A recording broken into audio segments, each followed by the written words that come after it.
সামরিক বাহিনী যাদের পেছনে লাগলে ক্ষমতা ছেড়ে পালাতে হয়, সেই তুরস্কের দুর্ধর্ষ সেনাবাহিনী কেন এরদোয়ানের সরকার উৎখাত করতে গিয়েই নিজেরাই ফেঁসে গেল? কোন তিনটি ভুলের কারণে ব্যর্থ হয়েছিল এই রক্তাক্ত অভ্যুত্থান, এবং কিভাবে বদলে গেল তুরস্কের রাজনীতি? চলুন জেনে নেওয়া যাক আজকের ভিডিওতে। 2016 সালে 15 জুলাই রাত 7:30টার দিকে তুরস্কের সামরিক বাহিনীর একটি অংশ তৎকালীন প্রেসিডেন্ট রিসেপ তাইয়েপ এরদোয়ানের নির্বাচিত সরকারকে উৎখাতের চেষ্টা চালায়।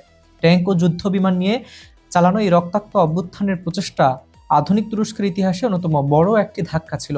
তবে মাত্র কয়েক ঘন্টার মধ্যেই বিদ্রোহীদের সেই প্রচেষ্টা ব্যর্থতায় পর্যবসিত হয়। ওই সহিংস ঘটনায় প্রায় 250 জন নিহত এবং 2200 জনেরও বেশি মানুষ আহত হন।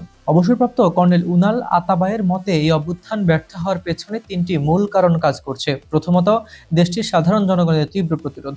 দ্বিতীয়ত, অভ্যুত্থানের বিরোধিতা করা তুর্কি সশস্ত্র বাহিনীর অনুগত কর্মকর্তা ও সেনা সদস্যদের সাহসী ভূমিকা। এবং তৃতীয়ত, সেনাবাহিনীর নিজস্ব প্রাতিষ্ঠানিক প্রতিক্রিয়া। অভ্যুত্থানের খবর ছড়িয়ে পড়তে তুরস্কের বড় বড় শহরের রাস্তায় হাজার হাজার সাধারণ মানুষ নেমে আসে এবং পুলিশ ও সরকারপন্থী সেনা সদস্যদের সাথে মিলে বিদ্রোহীদের প্রতিহত করে। তুরস্কের রাজনীতিতে সামরিক হস্তক্ষেপের ইতিহাস বেশ দীর্ঘ। সেনাবাহিনী ইতিপূর্বে 1960 এবং 1980 সালে সরাসরি নির্বাচিত সরকার উৎখাত করেছিল। এছাড়া 1971 সালে সামরিক স্মারকের মাধ্যমে চাপ সৃষ্টি করে এবং 1997 সালে আধুনিক অভ্যুত্থান নামে পরিচিত প্রক্রিয়ায় আরেকটি নির্বাচিত সরকারকে ক্ষমতা ছাড়তে বাধ্য করে। যদিও তুরস্কের প্রজাতন্ত্রের প্রতিষ্ঠাতা মুস্তফা কামাল আতাতুর্ক এবং ইসমেত ইনোনু সেনাবাহিনীর রাজনীতিতে জড়ানোর বিরুদ্ধে ছিলেন, তবুও সময়ের সাথে সাথে সেনাবাহিনী নিজেকে রাষ্ট্রের ও প্রতিষ্ঠাতা নীতিমালার একমাত্র রক্ষক হিসেবে বিবেচনা করতে শুরু করে। ব্যর্থ অভ্যুত্থানের পর প্রেসিডেন্ট এরদোয়ানের justice and development party AKP সরকার সেনাবাহিনীর ওপর বেসামরিক নিয়ন্ত্রণ কঠোর করার উদ্যোগ নেয়। যুক্তরাষ্ট্রভিত্তিক ধর্মীয় নেতা ফেতুল্লাহ গুলেনের অনুসারীদের, যাদের তুর্কি সরকার ফেতো বা সন্ত্রাসী সংগঠন হিসেবে অভিহিত করে, এই অভ্যুত্থানের জন্য দায়ী করা হয়। এরপরই সামরিক বাহিনী, বিচার বিভাগ, পুলিশ ও শিক্ষা খাত সহ বিভিন্ন সরকারি প্রতিষ্ঠান থেকে হাজার হাজার মানুষকে বরখাস্ত ও গ্রেপ্তার করা হয়।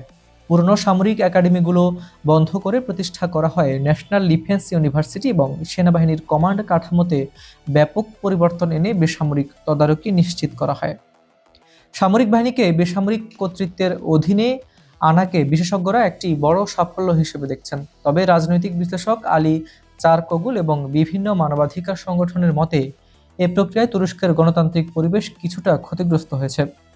বর্তমানে বিরোধী দলগুলো অভিযোগ করেছে যে ইস্তাম্বুলের মেয়র একরেম ইমামুলগুল সহ বিরোধী রাজনীতিবিদদের দমনে বিচার বিভাগে রাজনৈতিক উদ্দেশ্যে ব্যবহার করা হচ্ছে।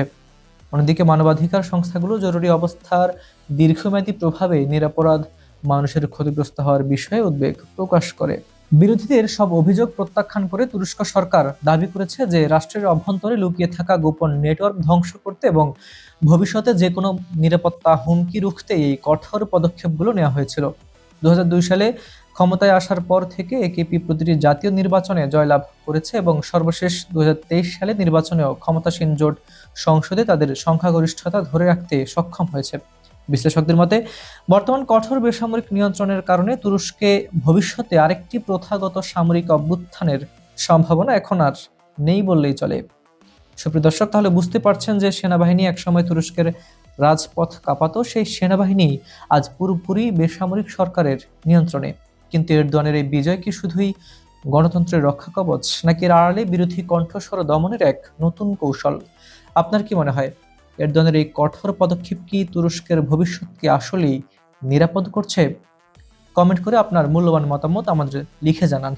আজকের আলোচনাটি ভালো লাগলে লাইক ও শেয়ার করতে ভুলবেন না। আর আন্তর্জাতিক রাজনীতির এমন সব এক্সক্লুসিভ এবং রোমাঞ্চকর সব ইনসাইড স্টোরি সবার আগে পেতে এখনই সাবস্ক্রাইব করুন খবর সংযোগ।